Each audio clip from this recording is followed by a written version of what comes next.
мен Камерунда көгершіндер бірінші рет көрдім. Осы жақта бар екен ғой. Өлейін деп жатыр. Қалай жеп қоймай болады енді. Бұлдаған нәрсенің бәрін жейді ғой Камерун. Бұл мұсылман районы Чинга брикеттері. Көгершіндер жеп отыр. Жеп отыр.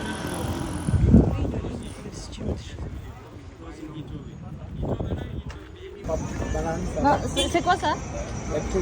Poule? Pougne? C'est pougne ça? Pougne. Pougne que nada.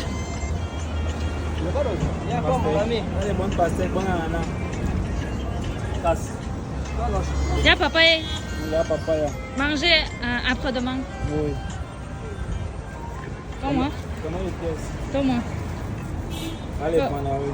Comment un kilogramme?